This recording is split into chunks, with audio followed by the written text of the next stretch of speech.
ತುಂಬಾ ಟೆನ್ಷನ್ ಆಗತ್ತೆ ಹೇಳ್ತಾ ಇದೀನಿ ಎಕ್ಸಾಮ್ ಟೈಮಲ್ಲಿ. ಆ ಎಕ್ಸಾಮಲ್ಲಿ ಫೇಸ್ ಮಾಡೋದಿದೆಯಲ್ಲ ತುಂಬಾ ದೊಡ್ಡ ಪ್ರಾಬ್ಲಮ್ ಆಗತ್ತೆ ಅಲ್ಲಿ. ಆ ಟ್ರಾನ್ಸ್ಫರಿಂಗ್ಗೆ ಪ್ರಾಬ್ಲಮ್ ಆಗುತ್ತೆ. ಸೊ ಅದ್ರ ಬಗ್ಗೆ ಮಾತಾಡ್ಬೇಕಾದ್ರೆ ಬಂದಿದ್ದು ನಾನು ಇವತ್ತು.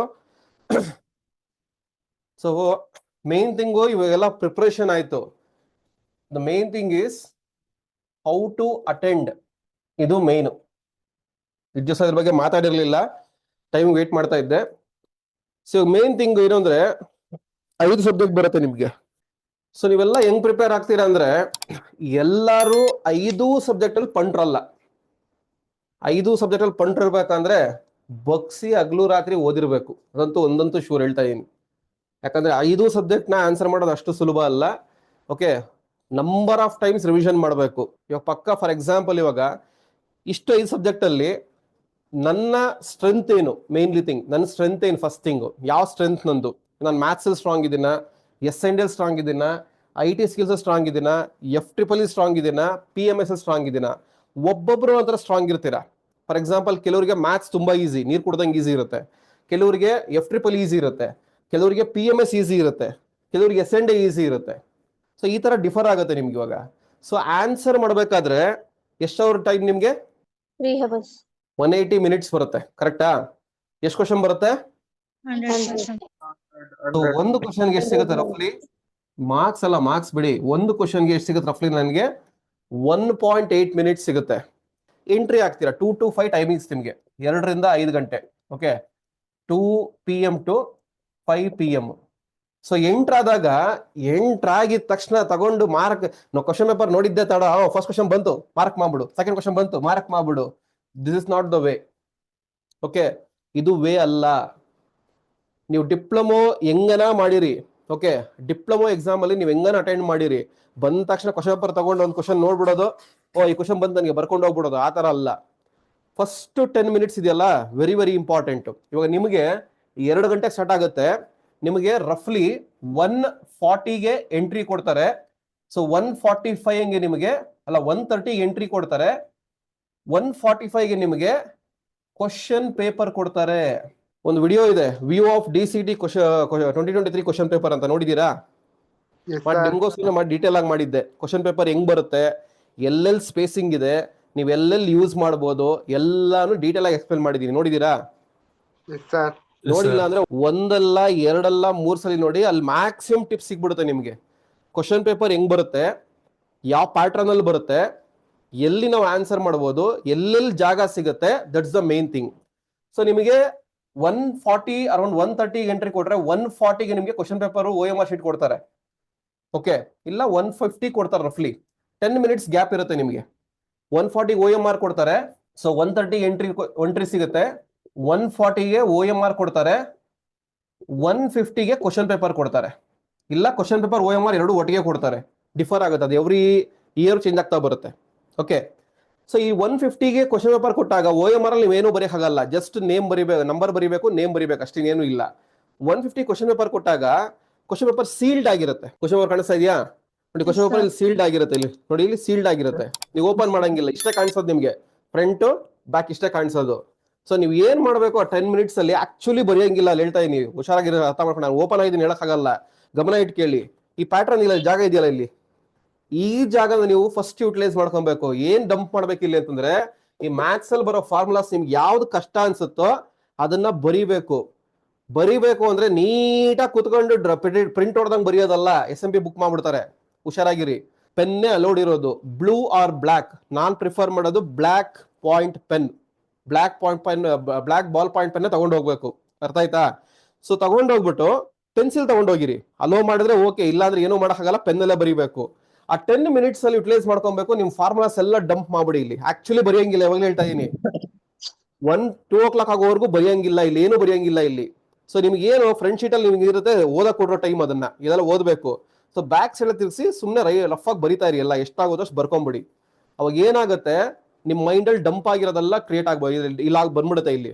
ಸೊ ಅದಕ್ಕೆ ಡಂಪ್ ಮಾಡಕ್ ಏನ್ ಮಾಡ್ಬೇಕು, ಲಾಸ್ಟ್ ಒಂದು 130 ಎಂಟ್ರಿ ಕೊಡ್ತಿರಲ್ಲ, ಒಂದು ಲಾಸ್ಟ್ 15 ಮಿನಿಟ್ಸ್ ಏನೇನು ಫಾರ್ಮುಲಾಸ್ ಇದೆ ಎಲ್ಲ ಒಂದ್ ಕಡೆ ಬರ್ಕೊಂಡಿರ್ಬೇಕು ಒಂದು ಪೇಜಲ್ಲಿ. ಅದನ್ನೆಲ್ಲ ರಿವಿಷನ್ ಮಾಡ್ಕೊಳ್ಳಿ. ಇವಾಗ ಟ್ರಿಗ್ನೋಮೆಟ್ರಿ ಜಾಸ್ತಿ ಫಾರ್ಮುಲಾಸ್ ಬರುತ್ತೆ. SND ಯಾವುದು ಸ್ಟ್ರೈಟ್ ಲೈನ್ಸ್ ತಗೊಂಡ್ರು 14 ಫಾರ್ಮುಲಾ ಬರುತ್ತೆ. ಫಸ್ಟ್ ಚಾಪ್ಟರ್ ತಗೊಂಡ್ರು 12 ಫಾರ್ಮುಲಾ ಬರುತ್ತೆ. ಡಿಫ್ರೆನ್ಸಿಯೇಷನ್ ತಗೊಂಡ್ರೆ ಒಂದು 25 ಫಾರ್ಮುಲಾಸ್ ಬರುತ್ತೆ. ಅದರಲ್ಲಿ ಯಾವ್ದು ಕಷ್ಟ ಇದೆ ಅಂತದ್ ಮಾತ್ರ ಒಂದ್ ಕಡೆ ಬರ್ಕೊಬೇಕು ನೀವು ಇಲ್ಲಿ. ಅವಾಗ ಏನಾಗುತ್ತೆ ನಿಮ್ಗೆ ಸ್ವಲ್ಪ ಈಸಿ ಅನ್ಸುತ್ತೆ. ಇಲ್ಲ if you are okay, no issue, ಏನು ಬರೆಯೋದು ಬೇಕಾಗಿಲ್ಲ. ಇದು ಫಸ್ಟ್ ಮೇನ್ ಥಿಂಗ್ ನೀವು ಮಾಡ್ಬೇಕಾಗಿರೋದು. And wait for 2 o'clock. 2 o'clock bell ಆಗುತ್ತೆ, ಅವಾಗ ಬರಿಬೋದು ಬೇಕಾದ್ರೆ. ಸೊ ಆಮೇಲೆ ಇಲ್ಲಿ ಪೇಜ್ ಓಪನ್ ಮಾಡಕ್ ಹೇಳ್ತಾರೆ. ಸೊ ಅವಾಗ ಫಸ್ಟ್ ಥಿಂಗ್ ನೋಡಿ, ಇಲ್ಲೆಲ್ಲ ಸ್ಪೇಸ್ ಬರುತ್ತೆ. ಇಲ್ಲ ಕ್ವಶನ್ ಪೇಪರ್ ನೋಡಿ, ಇಲ್ಲೆಲ್ಲ ಸ್ಪೇಸ್ ಇರುತ್ತೆ. ನೀವು ಯಾವ ಸ್ಪೇಸ್ ಬೇಕಾದ್ರೆ ಡಿಪ್ಲೊಮಾದಲ್ಲಿ ಏನ್ ಮಾಡ್ತಾ ಇದ್ರಿ, ಕ್ವಶನ್ ಪೇಪರ್ ಮೇಲೆ ಬರೆಯಂಗಿರ್ಲಿಲ್ಲ ಇಲ್ಲಿ. ಬಟ್ ಇದರಲ್ಲಿ ಎಲ್ಲಿ ಬೇಕಾದ್ರೂ ಬರಿಬೋದು ನೀವು. ಎಲ್ಲಿ ಎಲ್ಲಿ ಎಲ್ಲಿ ರಫ್ ವರ್ಕ್ ಅಂತ ಕೊಟ್ಟಿರ್ತಾನೆ, ಇಲ್ಲಿ ಇಲ್ಲಿ ಇಲ್ಲಿ ಎಲ್ಲಿ ಬೇಕಾದ್ರೂ ಬರಿಬೋದು. So will get lot amount of space work ಮಾಡೋದಕ್ಕೆ. ಸೊ ವರ್ಕ್ ಮಾಡ್ಬೇಕಾದ್ರೆ ಚಿಕ್ಕದಾಗಿ ವರ್ಕ್ ಮಾಡಿ, ದೊಡ್ಡದಾಗಿ ವರ್ಕ್ ಮಾಡಕ್ ಹೋಗ್ಬೇಡಿ. ಯಾಕಂದ್ರೆ ಸ್ಪೇಸ್ ಸಿಗಲ್ಲ ನಿಮಗೆ. ಇಲ್ಲಿ ಸ್ಪೇಸ್ ಇರುತ್ತಲ್ಲ, ಅಷ್ಟರಲ್ಲೇ ವರ್ಕ್ ಮಾಡ್ಕೊಳ್ಳಿ, ಈಸಿಯಾಗಿ ಸಿಗುತ್ತೆ. ಯಾಕಂದ್ರೆ ಕ್ವಶನ್ ಸಿಂಪಲ್ ಇರುತ್ತೆ, ಅಂತ ಎಕ್ಟಿಕ್, ಕೆಲವೊಂದು ಕ್ವಶನ್ ಬಿಟ್ರೆ ಎಕ್ಟಿಕ್ ಇರಲ್ಲ. ಸೊ ಅಂತವೆಲ್ಲ ಮಾಡ್ಕೊಬಹುದು. This the one main thing you should do.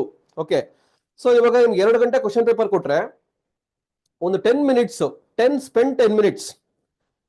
Minutes 5 to 10 minutes minimum spend ಮಾಡಬೇಕು. ಯಾವ ಕ್ವಶನ್ ನಮ್ಗೆ ಈಸಿ ಇದೆ ಎಲ್ಲ ನೋಡಿ. ಫಸ್ಟ್ ಆರ್ಡರ್ ಪ್ಯಾಟರ್ನ್ ಅಷ್ಟೇ ಹೇಳ್ತಾ ಇದ್ದೀನಿ. ಪ್ಯಾಟರ್ನ್ ಇಲ್ಲಿ ಮ್ಯಾಥ್ಸ್ ತಗೊಂಡ್ರೆ ಫಾರ್ ಎಕ್ಸಾಂಪಲ್ 4 ವರ್ಷನ್ ಬರುತ್ತೆ ನಿಮಗೆ. ಇವ್ 4 ವರ್ಷನ್ ಬರೋದು A1, A2, A3, A4 4 version ಬರುತ್ತೆ.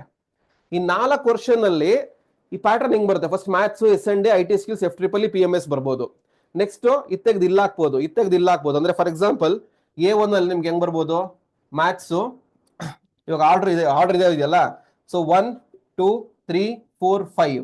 ನೆಕ್ಸ್ಟ್ A2 ಅಲ್ಲಿ ಬೇಕಾದ್ರೆ 3, 4, 5, 2, 1 ಬರ್ಬೋದು. ನೆಕ್ಸ್ಟ್ A3 ಅಲ್ಲಿ 4, 1, 2, 3, 5 ಹಿಂಗ್ ಬರ್ಬೋದು. ಸೊ ಗೊತ್ತಿಲ್ಲ ನನಗೆ ಅದು ಹೆಂಗ್ ಬರುತ್ತೆ ಅಂತ. 4 ಪ್ಯಾಟರ್ನ್ ಬರೋದು, ಇದು ಬರೋದು. ಸೊ ಅದ್ರ ಏನಂದ್ರೆ ಇವಾಗ ಮ್ಯಾಥ್ಸ್ ಸ್ಟಾರ್ಟ್ ಆದ್ರೆ ಕಂಪ್ಲೀಟ್ 20 ಮಾರ್ಕ್ಸ್ ಮ್ಯಾಥ್ಸ್ ಬರುತ್ತೆ ಅಲ್ಲಿ. ಮಿಡ್ಲ್ ಅಲ್ಲಿ FEEE, SND ಬರಲ್ಲ. ಅರ್ಥ ಮಾಡ್ಕೊಳ್ಳಿ ಇದನ್ನ. ಇದು ಕ್ವಶನ್ ಪೇಪರ್ ಪ್ಯಾಟರ್ನ್ ಅವ್ರು ಫ್ರೇಮ್ ಮಾಡೋದು. ಅಂದ್ರೆ ಮ್ಯಾಥ್ಸ್ ಸ್ಟಾರ್ಟ್ ಮಾಡಿದಾರೆ ಅಂದ್ರೆ 20 ಕ್ವಶನ್ ಮ್ಯಾಥ್ಸ್ ಇರುತ್ತೆ. ಬೇಕಾದ್ರೆ ಪ್ರಿವಿಯಸ್ ಇಯರ್ 2 ಕ್ವಶನ್ ಪೇಪರ್ ಇದೆ, ಕುತ್ಕೊಂಡು ನೋಡಿ ಗೊತ್ತಾಗುತ್ತೆ ನಿಮಗೆ. ಇದು ಫಸ್ಟ್ ಬೇಸಿಕ್ ಎಲ್ಲ ತಗೊಬೇಕು ನೀವು. SND ಸ್ಟಾರ್ಟ್ ಮಾಡಿದ್ರೆ 20 ಕ್ವಶನ್ ಬರುತ್ತೆ. IT ಸ್ಕಿಲ್ಸ್ ಸ್ಟಾರ್ಟ್ ಮಾಡಿ 20 ಕ್ವಶನ್ ಬರುತ್ತೆ. ಇದು ಎಲ್ಲೆಲ್ಲ ಬರುತ್ತೆ ನನಗೆ ಗೊತ್ತಿಲ್ಲ, ಪ್ಯಾಟರ್ನ್ ಮೇಲೆ ಡಿಪೆಂಡ್ ಆಗುತ್ತೆ. ಸೊ ಕ್ವಶನ್ ಪೇಪರ್ ಎಲ್ಲ ಒಂದ್ಸಲಿ ನೋಡಿ, ಅವನೇ ಯಾವ ಪ್ಯಾಟರ್ನ್ ಎಲ್ಲ ಕೊಟ್ಟಿರ್ಲಿ. ಸೊ ನಿಮ್ಗೆ ಏನಾದ್ರೂ ಮ್ಯಾಥ್ಸ್ ಕಷ್ಟ ಇದ್ರೆ ನಾನು ಪ್ರಿಫರ್ ಮಾಡೋದು first thing go for maths. ಬೇರೆ ಯಾವ್ದಕ್ಕೂ ಹೋಗ್ಬೇಡಿ, ಎಂತವ್ರೇ ಆಗ್ಲಿ. ಫಸ್ಟ್ ಥಿಂಗ್ ಮ್ಯಾಥ್ಸ್ ಹೋಗ್ಬೇಕು. ಯಾಕಂದ್ರೆ ಅದೇ ಮೇನ್ ಪ್ರಾಬ್ಲಮ್ಯಾಟಿಕ್. ಅದು ಅಲ್ಲಿ ಏನೋ ಕೆಲಸ ಸಿಗಾಕೊಂಡ್ಬಿಟ್ಟಿದ್ದೀರಾ ಅಂತಂದ್ರೆ ಕಷ್ಟ ಆಗುತ್ತೆ ಈಚೆ ಬರೋದು. ಕೆಲವ್ರು ಏನ್ ಮಾಡ್ತೀರಾ, ಇದನ್ನ ಆನ್ಸರ್ ಮಾಡಿ ಕೊನೆಗೆ ಮ್ಯಾಥ್ಸ್ ಸಿಕ್ಕೋಣ ಅಂತ ಹೇಳ್ತೀರಾ. ಅವಾಗ ಏನಾಗುತ್ತೆ, ಯಾಕೆ ಪ್ರಿಫರ್ ಮಾಡಲ್ಲ ನಾನು ಅಂತಂದ್ರೆ, ನೀವೆಲ್ಲ ಹೋಗಕ್ ಮುಂಚೆ ಮ್ಯಾಥ್ಸ್ ಫಾರ್ಮುಲಾಸ್ ಇದು ಡಂಪ್ ಮಾಡ್ಕೊಂಡು ಹೋಗಿರ್ತೀರ ತಲೆಗೆ. ಹೋಗಿದ ತಕ್ಷಣ ಡಂಪ್ ಮಾಡ್ಬಿಡಿ, ಅಲ್ಲಿ ಇರೋದನ್ನೆಲ್ಲ ಡಂಪ್ ಮಾಡ್ಬಿಟ್ಟು first go for this problematic. ಇವೆಲ್ಲ ಥಿಯರಿ ಪಾರ್ಟ್ ನ ಲೇಟ್ ಆಗಿ ಇಟ್ಕೊಳ್ಳಿ. ಯಾಕೆ ಅಂದ್ರೆ ಜ್ಞಾಪನ ಬರುತ್ತೆ ನಿಮ್ಗೆ ಥಿಯರಿ, ಬಟ್ ಮ್ಯಾಥ್ಸ್ ಬರಲ್ಲ. ಅರ್ಥ ಮಾಡ್ಕೊಳ್ಳಿ ಇದನ್ನ. ಥಿಯರಿ ಪಾರ್ಟ್ ಏನಿದೆ ಯು ಕ್ಯಾನ್ ರಿಮೆಂಬರ್ ಮಾಡ್ಕೊಬಹುದು. ಕೀವರ್ಡ್ಸ್ ಆಗ್ಲಿ ಏನೋ ಮಾರ್ಕ್ ಮಾಡ್ಕೊಂಡಿದ್ರೆ ರಿಮೆಂಬರ್ ಮಾಡ್ಕೊಬಹುದು. ಬಟ್ ಮ್ಯಾಥ್ಸ್ ಪಾರ್ಟ್ ಅಷ್ಟು ಬೇಗ ಜ್ಞಾಪನಕ್ಕೆ ಬರಲ್ಲ. ಅದಕ್ಕೆ ಫಸ್ಟ್ ಥಿಂಗ್ ಮ್ಯಾಥ್ಸ್ ಪ್ರಿಫರ್ ಮಾಡಿ. ಮ್ಯಾಥ್ಸ್ ಅಲ್ಲಿ 20 ಕ್ವಶನ್ ಬರುತ್ತೆ. ಸೊ ಅದರಲ್ಲಿ 5 ಚಾಪ್ಟರ್ ಬರುತ್ತೆ. ಅದ್ರಲ್ಲಿ ನೀವು ಯಾವ ಸ್ಟ್ರಾಂಗ್ ಇದ್ರೆ ಅದು ನೀವು ಡಿಸೈಡ್ ಮಾಡ್ಕೊಬೇಕು. ನೀವು ಒಂದು ಪ್ಯಾಟರ್ನ್ ಬರ್ಕೊಬೇಕು. ಇದನ್ನ ಇದೇ ಪ್ರೀ ವರ್ಕ್ ಅಂತ ಕರೆಯೋದು ನಿಮಗೆ. ಈಗ ನಾನೊಂದು ವೇ ತೋರಿಸ್ತಾ ಇದ್ದೀನಿ, ನೋಡಪ್ಪ ಹಿಂಗ್ ಹೋಗ್ರಿ ಅಂತ. ಇವಾಗ ಮ್ಯಾಥ್ಸ್ ಅಲ್ಲಿ 5 ಚಾಪ್ಟರ್ ಬರುತ್ತೆ. ಸೊ ಎಲ್ಲರಿಗೂ ಫಸ್ಟ್ 2 ಚಾಪ್ಟರ್ಸ್ ಈಸಿ, ಡೈರೆಕ್ಟ್ ಆಗಿ ಹೋಗಿ ಇದಕ್ಕೆ ಆನ್ಸರ್ ಮಾಡಿ. ಓಕೆ, ಆನ್ಸರ್ ಮಾಡಿ. ಯಾವುದೇ ಕಾರಣಕ್ಕೂ ನೀವು OMR ಟ್ರಾನ್ಸ್ಫರ್ ಮಾಡಬಾರ್ದು. ಸೊ OMR ಶೀಟ್ ಸೈಡ್ ಇಟ್ಬಿಡಿ. OMR should be taken only at 4:30. ಅಲ್ಲಿವರೆಗೂ ಮುಟ್ಟಂಗಿಲ್ಲ OMR ನ. ಯಾಕೆ ಅಂತಂದ್ರೆ ನೀವು ಫಾರ್ ಎಕ್ಸಾಂಪಲ್ ಇವಾಗ ಮ್ಯಾಥ್ಸ್ ಕ್ವಶನ್ ಪೇಪರ್ ಹೋಗ್ತೀರಾ, ಇಲ್ಲಿ ಕ್ವಶನ್ ಪೇಪರ್ ಆಪ್ಷನ್ಸ್ ಕೊಟ್ಟಿರ್ತಾನೆ ಇಲ್ಲಿ. ಓಕೆ ನೋಡಿ, ಇಲ್ಲಿ ಕೊಟ್ಟಿದ್ದಾನೆ ಆಪ್ಷನ್ಸ್. ಇಲ್ಲಿ ಫಾರ್ ಎಕ್ಸಾಂಪಲ್ ಇದು ತಗೊಂಡ್ರೆ ಇದು 4 ಆಪ್ಷನ್ ಕೊಟ್ಟಿದ್ದಾನೆ. ಇಲ್ಲಿ ಟಿಕ್ ಮಾಡ್ಕೊಳ್ಳಿ. ಇಲ್ಲಿ ಏನ್ ಬೇಕಾದ್ರೂ ಮಾಡ್ಕೊಳ್ಳಿ, ಎಷ್ಟು ಬೇಕಾದ್ರೂ ಬರ್ಕೊಳ್ಳಿ, ಪ್ರಾಬ್ಲಮ್ ಏನಿಲ್ಲ. ಇಲ್ಲಿ ಫಾರ್ ಎಕ್ಸಾಂಪಲ್ ಚೆಕ್ ಮಾಡ್ತೀರಾ, ಫಸ್ಟ್ ಒಂದ್ಸಲಿ ಹೋಗಿರ್ತೀರಲ್ಲ, ನಾನು ಚೆಕ್ ಮಾಡ್ಕೊಂಡ್ ಬರ್ತೀರಾ, ಆಮೇಲೆ ಮತ್ತೆ ಚೆಕ್ ಮಾಡಿದಾಗ ಪ್ರಾಬ್ಲಮ್ ಆಗುತ್ತೆ. ಅದಕ್ಕೆ ಏನ್ ಮಾಡಿ, ಫಸ್ಟ್ ಟಿಕ್ ಮಾಡ್ಕೊಂಡು ಹೋಗಿ ಇಲ್ಲಿ. ಅದರಲ್ಲೂ ಹೆಂಗ್ ಮಾಡ್ಬೇಕು ಅಂತಂದ್ರೆ, ಇವಾಗ ಫಾರ್ ಎಕ್ಸಾಂಪಲ್ ಮ್ಯಾಥ್ಸ್ ಅಲ್ಲಿ ನಾನು ಫಸ್ಟ್ ಮ್ಯಾಟ್ರಿಕ್ಸ್ ಸ್ಟ್ರಾಂಗ್ ಇದೀನಿ, ಸ್ಟ್ರೈಟ್ ಲೈನ್ ಸ್ಟ್ರಾಂಗ್ ಇದೀನಿ, ಆಮೇಲೆ ಡಿಫರೆನ್ಸಿಯೇಷನ್ ಸ್ಟ್ರಾಂಗ್ ಇದೀನಿ, ಟ್ರಿಗ್ನಾಮೆಟ್ರಿ ಓಕೆ, ಇಂಟಿಗ್ರೇಷನ್ ಓಕೆ. ಅದಕ್ಕೆ ಏನ್ ಮಾಡ್ತೀನಿ, first preference I give to for maths matrices, second straight lines, third this one, fourth ಇದಕ್ಕೆ ಹೋಗ್ತೀನಿ, ಇಲ್ಲ ಫಿಫ್ತ್ ಇದಕ್ಕೆ ಬರ್ತೀನಿ, ಇಲ್ಲ ಅಂದ್ರೆ ಫೋರ್ತ್ ಇದಕ್ಕೆ ಹೋಗ್ತೀನಿ, ಲಾಸ್ಟ್ ಗೆ ಟ್ರಿಗ್ನಾಮೆಟ್ರಿಕ್ ಬರ್ತೀನಿ. So this is the pattern you need to set. ಇದನ್ನ ಸೆಟ್ ಮಾಡ್ಕೊಬೇಕು ನೀವು. ಅದು ನಿಮ್ಮ ಕಾನ್ಫಿಡೆನ್ಸ್ ಲೆವೆಲ್ ಡಿಸೈಡ್ ಆಗುತ್ತೆ ಯಾವ ತರ ಏನು ಅಂತ. ಇವಾಗ ಮ್ಯಾಟ್ರಿಕ್ಸ್ ಬರ್ತೀನಿ, 4 ಕ್ವಶನ್ ಬರುತ್ತೆ. ಅಲ್ಲಿ 4 ಕ್ವಶನ್ ಬಂದ್ರೆ 4 ಕ್ವಶನ್ ನನಗೆ ಬರುತ್ತಾ ಚೆಕ್ ಮಾಡ್ಕೊಂಬಿಡಿ, ಆನ್ಸರ್ ಮಾಡಿ. ಫಸ್ಟ್ ಟ್ರಯಲ್ ಏನಿದೆ ಹೋಗ್ಬೇಕಾದ್ರೆ ಮಾಡ್ಬೇಕಾದ್ರೆ ಫಸ್ಟ್ ಅಲ್ಲಿ ಮಾಡಿದಾಗ ಬಂದ್ಬಿಡ್ತಾ ಆನ್ಸರ್, ತಲೆ ಕೆಡ್ಸ್ಕೊಂಡ್ ಹೋಗ್ಬೇಡಿ, ಮಾಡ್ಬಿಡಿ.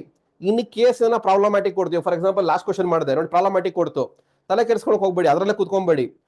ಏನೋ ಸ್ಟಕ್ ಆಗಿದ್ದೀರಾ ಅಂದ್ರೆ leave that question, go for next question. First prefer ಮಾಡ್ಬೇಕಾದ್ರೆ ಈಸಿಯೆಸ್ಟ್ ಕ್ವಶನ್ ನ, ಯಾಕಂದ್ರೆ ನಿಮ್ ಕಾನ್ಫಿಡೆನ್ಸ್ ಬಿಲ್ಡ್ ಆಗ್ತಾ ಹೋಗುತ್ತೆ. Main thing the confidence place A very important role. ಇವಾಗ ನಿಮಗೆ ಮ್ಯಾಥ್ಸ್ ಅಲ್ಲಿ 20 ಮಾರ್ಕ್ಸ್ ಸ್ಕೋರ್ ಮಾಡ್ಬೇಕು ಅನ್ಕೊಂಡಿರ್ತೀರಾ ನೋಡಿ, ಮ್ಯಾಟ್ರಿಕ್ಸ್ ಅಲ್ಲಿ ಒಂದು 2 ಕ್ವಶನ್ ಪ್ರಾಬ್ಲಮ್ ಇರುತ್ತೆ, ಇಲ್ಲೊಂದು ಕ್ವಶನ್ ಪ್ರಾಬ್ಲಮ್ ಇರುತ್ತೆ, ಇಲ್ಲೊಂದು ಕ್ವಶನ್ ಪ್ರಾಬ್ಲಮ್ ಇರುತ್ತೆ, ಇಲ್ಲೊಂದು ಕ್ವಶನ್ ಪ್ರಾಬ್ಲಮ್ ಇರುತ್ತೆ. So forget about 4, gain 16, 16 question ತಗೊಳ್ಳಿ, 4 ಆಟೋಮೆಟಿಕಲಿ ಬರುತ್ತೆ. ಯಾಕಂದ್ರೆ ಅದಕ್ಕೆ ಆಮೇಲೆ ಟೈಮ್ ಸಿಗುತ್ತೆ. ನೀವು ಏನಾದ್ರೂ ಇದ್ರಲ್ಲಿ ಒಂದು ಪ್ರಾಬ್ಲಮ್ಯಾಟಿಕ್ ಇರುತ್ತಲ್ಲ, ಅದನ್ನೇ ಮಾಡ್ಕೊಂಡು ಕುತ್ಕೊಂಡಿದ್ದೀರಾ ಅಂದ್ರೆ ರಿಮೈನಿಂಗ್ ಚಾಪ್ಟರ್ಸ್ ಎಫೆಕ್ಟ್ ಆಗುತ್ತೆ ಇಲ್ಲಿ. ಸೊ ಅದಕ್ಕೆ ಫಸ್ಟ್ ಥಿಂಗ್ ಹೆಂಗ್ ಮೈಂಡ್ ಸೆಟ್ ಮಾಡ್ಕೊಬೇಕು ಅಂದ್ರೆ ಇಲ್ಲಿ ಹೆಂಗೆ ನಾನು ಹೋಗ್ತಾ ಇದ್ದೀನಿ ಅಂದ್ರೆ ಫಸ್ಟ್ ಕ್ವಶನ್ ಯಾವ್ದು ಮಾಡ್ತಾ ಇದ್ದೀನಿ ಅದು ಕ್ಲಿಯರ್ ಆಯ್ತಾ, ಹೋಗಿ ನೆಕ್ಸ್ಟ್ ಕ್ವಶನ್ ಪ್ರಾಬ್ಲಮ್ಯಾಟಿಕ್ ಕೊಡ್ತಾ ಬಿಡಿಯಲ್ಲಿ go for next question. So ಇದೆಲ್ಲ ಏನಾಗುತ್ತೆ 1.8 ಮಿನಿಟ್ಸ್ ಎಕ್ಸಾಕ್ಟ್ ಆಗಿ ಮಾಡೋಕ್ಕಾಗಲ್ಲ. ಕೆಲವೊಂದಕ್ಕೆ 3 ಮಿನಿಟ್ಸ್ ತಗೊಳುತ್ತೆ, ಕೆಲವೊಂದಕ್ಕೆ ಸೆಕೆಂಡ್ಸ್ ಅಲ್ಲಿ ಬರುತ್ತೆ. ಇವಾಗ ಫಾರ್ಮುಲಾ ಕೇಳಿರ್ತಾನೆ, ಸೆಕೆಂಡ್ಸ್ ಅಲ್ಲಿ ಬರುತ್ತೆ. ಇವಾಗ ಸ್ಟ್ರೈಟ್ ಲೈನ್ಸ್ ತಗೊಂಡ್ರೆ ಸ್ಲೋಪ್ ಕೇಳಿರ್ತಾನೆ, ಎಷ್ಟೊತ್ತು ಬೇಕು, 2 ಮಿನಿಟ್ಸ್ 2 ಸೆಕೆಂಡ್ಸ್ ಸಾಕಲ್ಲಿ ಆನ್ಸರ್ ಮಾಡೋದಕ್ಕೆ. ಮಾರ್ಕ್ ಮಾಡ್ಕೊಂಡು ಹೋದಾಗ ನಿಮಗೆ ಟೈಮ್ ಉಳಿಯುತ್ತೆ ನಿಮಗೆ. So this is the pattern. So maths ಮಾಡಿದಾದ್ಮೇಲೆ ನೆಕ್ಸ್ಟ್ ಮೆಥಡ್ ಯಾವ್ದಿದೆ, ನೆಕ್ಸ್ಟ್ ಯಾವ್ದು ನಿಮ್ಗಿದೆ, ಇದನ್ನ ನೀವು ಮಾರ್ಕ್ ಮಾಡ್ಕೊಬೇಕು. ನಾನು ಏನ್ ಹೇಳ್ತಾ ಇದ್ದೀನಿ, ಕ್ವಶನ್ ಪೇಪರ್ ನೋಡಿದಾಗ ಫಸ್ಟ್ 10 ಮಿನಿಟ್ಸ್ ನೋಡ್ತಿರಲ್ಲ, ಅಲ್ಲಿ ನೀವು ಮಾರ್ಕ್ ಮಾಡ್ಕೊಳ್ಳಿ ಬ್ಯಾಕ್ ಸೈಡ್ ಅಲ್ಲಿ. ಇಲ್ಲಿ ಬ್ಯಾಕ್ ಸೈಡ್ ಅಲ್ಲಿ ಬರ್ಕೊಳ್ಳಿ ಒಂದ್ ಕಡೆ, ನಾನು ಫಸ್ಟ್ ಅಟೆಂಡ್ ಮಾಡಬೇಕು, ನಿಮ್ಗೆ ಗೊತ್ತಾಗುತ್ತೆ ಯಾವ್ದು ಈಸಿ ಇದೆ ಯಾವ್ದು ಕಷ್ಟ ಇದೆ, ನಿಮ್ಗೊಂದು ಐಡಿಯಾ ಬರುತ್ತೆ. ಅವಾಗ ಇಲ್ಲಿ ಬರ್ಕೊಂಬಿಡಿ, ನಾನು ಫಸ್ಟ್ ಮ್ಯಾಥ್ಸ್ ಮಾಡಬೇಕು, ಫಸ್ಟ್ ಮ್ಯಾಥ್ಸ್, ಸೆಕೆಂಡ್ ನನಗೆ F-triple ಈಸಿ ಅನ್ಸ್ತಾ ಇದೆ, F-triple ಮಾಡಬೇಕು, ನೆಕ್ಸ್ಟ್ PMS ಈಸಿ ಅನ್ಸ್ತಾ PMS ಮಾಡಬೇಕು, ನೆಕ್ಸ್ಟ್ S&A ಈಸಿ ಅನ್ಸ್ತಾ ಇದೆ, ಅದಾದ್ಮೇಲೆ ಲಾಸ್ಟ್ಗೆ IT ಹೋಗ್ತೀನಿ. ಈ ಪ್ಯಾಟರ್ನ್ ಇಲ್ಲಿ ಬರ್ಕೊಬೇಕು. ಇಲ್ಲಿ ಇದ್ರ ಪ್ರಕಾರನೇ ಹೋಗಿ ಡೆಫಿನೆಟ್ಲಿ ಹೇಳ್ತಾ ಇದೀನಿ, you will gain the marks ಕಳ್ಕೊಳ್ಳಲ್ಲ. ಇದನ್ನ ಅರ್ಥ ಆಯ್ತಾ? This the simple pattern you should follow. ಒಂದು ಸೆಟ್ ಮಾಡ್ಕೊಬೇಕು ಓವರ್ ಆಲ್ ವ್ಯೂ ಇಷ್ಟು. ಸೊ ಅದಾದ್ಮೇಲೆ ಒನ್ ಬೈ ಸ್ಟೆಪ್ ಹೋಗ್ತಾ ಎಲ್ಲ ಮಾಡ್ದಾಗ್ತೀರಾ. ಫಾರ್ ಎಕ್ಸಾಂಪಲ್ ಇವಾಗ ಮ್ಯಾಥ್ಸ್ ತಗೊಂಡಿರ್ತೀರಾ, ಮ್ಯಾಥ್ಸ್ ಮುಗಿಸ್ತೀರಾ, ಮ್ಯಾಥ್ಸ್ ಮುಗಿಸಾದ್ಮೇಲೆ ಮತ್ತೆ ಕ್ರಾಸ್ ಚೆಕ್ ಮಾಡಕ್ ಬರಬೇಡಿ ಇಲ್ಲಿಗೆ. Don't come back again. ಇವಾಗ ಮ್ಯಾಥ್ಸ್ 20 ಮಾರ್ಕ್ಸ್ ಇದೆ, ಒಂದು 16 ಕ್ವಶನ್ ಆನ್ಸರ್ ಮಾಡ್ತಿದ್ದ ಇಲ್ಲಿ. 16 ಕ್ವಶನ್ ಆನ್ಸರ್ ಮಾಡಿದ್ಮೇಲೆ ಮತ್ತೆ ಬಂದು ಚೆಕ್ ಮಾಡೋ ವ್ಯವಸ್ಥೆ ಬೇಡ, ಬಿಟ್ಬಿಡಿ. Go for F-triple, go for PMS, go for S&A, go for IT skills. So ಒಂದು ಟ್ರಯಲ್ ಆಗ್ಬೇಕು, ಒಂದು ರೌಂಡ್ ಆಗ್ಬೇಕು. ಒಂದು ರೌಂಡ್ ಆದಾಗ ಅಟ್ ಲೀಸ್ಟ್ ಒಂದು 50% ನೀವು ಆನ್ಸರ್ ಮಾಡಿರ್ತೀರಾ. Again come back to the next level, same thing, same cycle ಹೊಡಿಬೇಕಲ್ಲಿ. ನೆಕ್ಸ್ಟ್ ಮ್ಯಾಥ್ಸ್ ಬಂದಾಗ ಚೆಕ್ ಮಾಡಿ ಒಂದ್ಸಲಿ ಏನಾದ್ರು ಪ್ರಾಬ್ಲಮ್ ಇದೆಯಾ ಅಂತ. ಇಲ್ಲ ಯಾವ್ದು ಬಿಟ್ಟಿರೋ ಪ್ರಾಬ್ಲಮ್ ಇರ್ತಿರಲ್ಲ ಅವಾಗ ಬನ್ನಿ. ಅವಾಗ ಈ 4 ಕ್ವಶನ್ ಬಿಟ್ಟಿರ್ತಿರಲ್ಲ ಇಲ್ಲಿ, ಅದಕ್ಕೆ ಬನ್ನಿ, ಚೆಕ್ ಮಾಡಿ. ಬರ್ಲಿಲ್ವಾ, again go back to F-triple, go back to PMS. So ಈ ತರ ಮಾಡ್ತಾ ಬರ್ತಾ ಇದ್ರೆ ಏನಾಗುತ್ತೆ, ಅವಾಗ ಯಾವ್ದು ಕಷ್ಟ ಇದೆ ಆಟೋಮೆಟಿಕಲಿ ಬರ್ತಾ ಹೋಗುತ್ತೆ. ನಿಮ್ ಕಾನ್ಫಿಡೆನ್ಸ್ ಬಿಲ್ಡ್ ಆಗ್ತಾ ಇರುತ್ತೆ. ಇಲ್ಲಿ ಓ ಇಷ್ಟು ಮಾರ್ಕ್ಸ್ ನನಗೆ ಬಂತು, ಕನ್ಫರ್ಮ್ ಆಯ್ತು ಅಂತ. ಕೆಲವ್ರು ಏನ್ ಮಾಡ್ತೀರಾ, ಇಲ್ಲಿ ಬಂದ ತಕ್ಷಣ OMR ಎಂಟ್ರಿ ಮಾಡ್ಬಿಡ್ತೀರಾ. ದೊಡ್ಡ ತಪ್ಪದು, ಮಾಡ್ಬೇಡಿ, ಯಾವುದೇ ಕಾರಣಕ್ಕೂ ಮಾಡಬಾರ್ದು. OMR ಹೇಳಿದ್ನಲ್ಲ 15 ಮಿನಿಟ್ಸ್ ಸಾಕು ಎಂಟ್ರಿ ಮಾಡೋದಕ್ಕೆ 100 ಕ್ವಶನ್ ನ. ಜಸ್ಟ್ ಏನ್ ಸರ್ಕಲ್ ಮಾಡ್ಬೇಕಷ್ಟೇ. ಒಂದು ಸರ್ಕಲ್ ಇರುತ್ತೆ ನೋಡಿ, ಈ ತರ ಒಂದು 4 ಆಪ್ಷನ್ ಕೊಟ್ಟಿರ್ತಾರೆ, ಜಸ್ಟ್ ಸರ್ಕಲ್ ಮಾಡ್ಬೇಕಷ್ಟೇ, ಇನ್ನೇನು ಇಲ್ಲ. ಸೊ ಟಿಕ್ ಮಾಡ್ಕೊಳ್ಳಿ, ಟ್ರಾನ್ಸ್ಫರ್ ಮಾಡಿ. ಇದನ್ನು ನೀವು ಪ್ರಾಕ್ಟೀಸ್ ಮಾಡಬೇಕು, ಟ್ರಾನ್ಸ್ಫರ್ ಹೆಂಗ್ ಮಾಡಬೇಕು ಅಂತ. ಅದಕ್ಕೆ OMR ಶೀಟ್ ಆಗ್ತಾ ಇರೋದು ನಾನು ನಿಮಗೆ. ಪ್ರಿಂಟ್ ಔಟ್ ತಗೊಂಡು ಟ್ರಾನ್ಸ್ಫರ್ ಮಾಡೋದು ಕಲ್ತ್ಕೊಳ್ಳಿ. ಎಲ್ಲ ಮಾಡ್ತೀನಿ ಅನ್ನೋ ಬೇಡ, ಫಸ್ಟ್ ಒಂದ್ಸಲಿ ಮಾಡಬೇಕು. ಇವೆಲ್ಲ ಮಾಡ್ತಾ ಹೋದಾಗ 1+1+1+1+1+ ಆಡಪ್ ಆಗ್ತಾ ಹೋಗುತ್ತೆ. ಎಲ್ಲೋ ಒಂದು ಮಾರ್ಕ್ಸ್ ಕಳ್ಕೊಳ್ಳೋದು ಬರುತ್ತೆ. ಅರ್ಥ ಆಗ್ತಿದ್ಯಾ? ಎಲ್ಲೋ ಒಂದು ಮಾರ್ಕ್ಸ್ ಕಳ್ಕೊಳ್ಳೋದು ಗೇನ್ ಆಗುತ್ತೆ. ಎಲ್ಲದಕ್ಕೂ ಒಂದು ವೇ ಇದೆ. ಸುಮ್ಮನೆ ಏನೋ ಮಾಡ್ಬಿಡ್ತೀನಿ, ಏನೋ ಹೋಗ್ಬಿಡ್ತೀನಿ, ಎಲ್ಲಾರ್ಗು ವರ್ಕೌಟ್ ಆಗಲ್ಲ ಅದು. There should be a plan, work according to the plan. First plan ಮಾಡ್ಕೊಳ್ಳಿ. ನಾನು ಏನ್ ಹೇಳ್ತಾ ಇದ್ದೀನಿ, ಒಂದು ವ್ಯೂ ಹೇಳ್ತಾ ಇದ್ದೀನಿ, ಇದು ನನ್ನ ವ್ಯೂ, ಹಿಂಗ್ ಮಾಡ್ರಿ ಅಂತ ಹೇಳ್ತಾ ಇದ್ದೀನಿ. ಹಿಂಗೇ ಮಾಡ್ಬೇಕು ಅಂತೇನಿಲ್ಲ, ಹಿಂಗೇನು ಮಾಡ್ಬೋದು. ನಿಮ್ ವ್ಯೂ ಇರುತ್ತೆ, ಅದಕ್ಕೆ ಇದನ್ನ ಮರ್ಜ್ ಮಾಡ್ಕೊಂಡು ಒಂದು ವೇ ಕ್ರಿಯೇಟ್ ಮಾಡ್ಕೊಳ್ಳಿ, ಯಾವ ತರ ಆನ್ಸರ್ ಮಾಡ್ಬೇಕು ನಾನು ಅಂತ. ಸೊ ಆ ತರ ಹೋದಾಗ ಎಕ್ಸಾಕ್ಟ್ ಆಗಿ ನಿಮ್ಗೆ ವರ್ಕೌಟ್ ಆಗುತ್ತೆ. ಅವಾಗ ಏನಾಗುತ್ತೆ, ಇವಾಗ ಫಾರ್ ಎಕ್ಸಾಂಪಲ್ ಹೇಳ್ತೀನಪ್ಪ, ಇವಾಗ ಇಲ್ಲಿ ಮ್ಯಾಟ್ರಿಕ್ಸ್ ಅಲ್ಲಿ ಬರ್ತೀರಾ, ಒಂದು ಕ್ವಶನ್ ಪ್ರಾಬ್ಲಮ್ ಇರುತ್ತೆ, 3 ಮಾಡಿರ್ತೀರಾ, ಇನ್ನೊಂದು ಕ್ವಶನ್ ಪ್ರಾಬ್ಲಮ್ ಕೊಡ್ತಾ ಇದೆ, ಅಜ್ಜಿ ಬರ್ತಾ ಇಲ್ಲ ಅನ್ಬಿಟ್ಟು ಅದನ್ನೇ ಮಾಡಕ್ ಕೂತ್ಕೊಂಡ್ರೆ ರಿಮೈನಿಂಗ್ ಇರ್ತಾವಲ್ಲ ಒಡ್ಸ್ಕೊಂತವೆ. ನೀವು ಅದ್ ಬರೋದು, ಇದು ನೀವು ಬಿಡುದು, ಇನ್ನ ಕುತ್ಕೊಂಡ್ಬಿಡ್ತೀರಾ. ಈಗೋ ಇಟ್ಕೊಳಕ್ ಹೋಗ್ಬೇಡಿ. ಇಲ್ಲಿ ಫಸ್ಟ್ ಥಿಂಗ್ ಅರ್ಥ ಮಾಡ್ಕೊಳ್ಳಿ, ಮ್ಯಾಥ್ಸ್ ಅಲ್ಲಿ ಯಾವ್ದೇ ಕಾರಣಕ್ಕೆ ಈಗೋ ಇಟ್ಕೊಳಕ್ ಹೋಗ್ಬೇಡಿ. ಯಾಕೆ ಬರ್ತಾ ಇಲ್ಲ ತಲೆನೂ ಕೆಡಿಸ್ಕೊಂಬಾರ್ದು, ಈಗೋನು ಇಟ್ಕೊಂಬಾರ್ದು. ಬಂತಾ ವೆರಿ ಗುಡ್, ಬರ್ಲಿಲ್ವಾ ನೀ ಅಲ್ಲಿ ಇರಪ್ಪ, ನಾನು ಬರ್ತೀನಿ ಮತ್ತೆ, ಅಷ್ಟೇ. ನೀ ಅಲ್ಲಿರು, ನಾನು ಬರ್ತೀನಿ ಮತ್ತೆ. You will get time, amount of time ಸಿಗುತ್ತೆ ನಿಮಗೆ. ಯಾಕಂದ್ರೆ ಇಲ್ಲಿ ಟೈಮ್ ಸೇವ್ ಆಗುತ್ತೆ ನಿಮ್ಗೆ, ಇಲ್ಲೆಲ್ಲ ಟೈಮ್ ಸೇವ್ ಆಗ್ತಾ ಇರುತ್ತೆ ನಿಮಗೆ. ಇಲ್ಲಿ ಏನಿಲ್ಲ, ಜಸ್ಟ್ ನೋಡ್ತಾನೆ ಕೀವರ್ಡ್ಸ್ ಅಷ್ಟೇ. ಸೊ ಮ್ಯಾಥ್ಸ್ಗೆ ಯಾವ್ದು ಪ್ರಾಬ್ಲಮ್ ಇದೆ ಸ್ವಲ್ಪ ಎಂಡಿಂಗ್ ಅಲ್ಲಿ ಇಟ್ಕೊಳ್ಳಿ, ಎಲ್ಲ ಆನ್ಸರ್ ಆದ್ಮೇಲೆ ಇಟ್ಕೊಳ್ಳಿ. ಅವಾಗ ಪ್ರಾಬ್ಲಮ್ಯಾಟಿಕ್ ಇರೋ ತಗೊಂಡ್ ಮಾಡಿ, ಡೆಫಿನೆಟ್ಲಿ ಬರುತ್ತೆ. ಲಾಸ್ಟ್ 30 ಮಿನಿಟ್ಸ್ ಬಂದಾಗ ಯು ಕ್ಯಾನ್ ಟ್ರಾನ್ಸ್ಫರ್. 30 ಅಂತ ಹೇಳಿ ನಾನು ಹೇಳ್ತೀನಿ, ಎಕ್ಸಾಕ್ಟ್ಲಿ ಬೇಡ. ಕೆಲವರು ಭಯ ಇರುತ್ತೆ, ಅಯ್ಯೋ 30 ಮಿನಿಟ್ಸ್ ಅಲ್ಲಿ ಆಗುತ್ತೋ ಇಲ್ಲ ಅಂತ. ಬೇಡ, 4:15 ಎಂಟ್ರಿ ಮಾಡಿ, ಇಲ್ಲ 4 o'clock ಕಂಪ್ಲೀಟ್ ಆಯ್ತಾ 4ಗೆ ಎಂಟ್ರಿ ಮಾಡಿ. ಆ ಎಂಟ್ರಿ ಮಾಡಕ್ ಮುಂಚೆ ಒಂದ್ಸಲಿ ಕನ್ಫರ್ಮ್ ಮಾಡ್ಕೊಳ್ಳಿ. ಇಲ್ಲಿ ಎಂಟ್ರಿ ಮಾಡ್ತಿರಲ್ಲ OMR, ಯಾಕಂದ್ರೆ OMR ಅಲ್ಲಿ ಒಂದ್ಸಲಿ ಎಂಟ್ರಿ ಮಾಡಿದೀರಾ ಅಂತಂದ್ರೆ ಮುಗೀತು. ಇನ್ ಕೇಸ್ ಏನೋ ತಪ್ಪಾಯ್ತು ಮತ್ತೇನ ಇದು ಹೊಡೆದಾಕ್ ಮತ್ತೆ ಮಾಡಿದೀರಾ ಅಂದ್ರೆ ಕಂಪ್ಲೀಟ್ ರಿಜೆಕ್ಟ್ ಆಗ್ಬಿಡುತ್ತೆ. That is nothing but equal to 0. Clear? ಇವೆಲ್ಲ ಮಾಡಿದ್ರೇನೆ ಮಾರ್ಕ್ಸ್ ಕಳ್ಕೊಳೋದು ಅವಾಯ್ಡ್ ಆಗುತ್ತೆ. ಯಾಕಂದ್ರೆ ನಿಮಗೆ DCT ಎಕ್ಸಾಮ್ ಇರೋದು ವರ್ಷಕ್ಕೆ ಒಂದೇ ಸಲಿ. ಡಿಪ್ಲೊಮೋದಲ್ಲಿ ಹೋಗೋ ಕೊಟ್ಟಂಗೆ ಮೇಕಪ್ ಎಕ್ಸಾಮು ನೆಕ್ಸ್ಟ್ ನವೆಂಬರ್ 6 ತಿಂಗಳಿಗೆ ಬರುತ್ತೆ, ಅವೆಲ್ಲ ಇಲ್ಲ. ಈ ಸಲ ಮಿಸ್ ಆಗಿದ್ದೀರಾ ಅಂದ್ರೆ ನೆಕ್ಸ್ಟ್ ಒಂದು ವರ್ಷ ವೆಯ್ಟ್ ಮಾಡಬೇಕು, ತುಂಬಾ ಪ್ರಾಬ್ಲಮ್ ಆಗುತ್ತೆ ನಿಮಗೆ.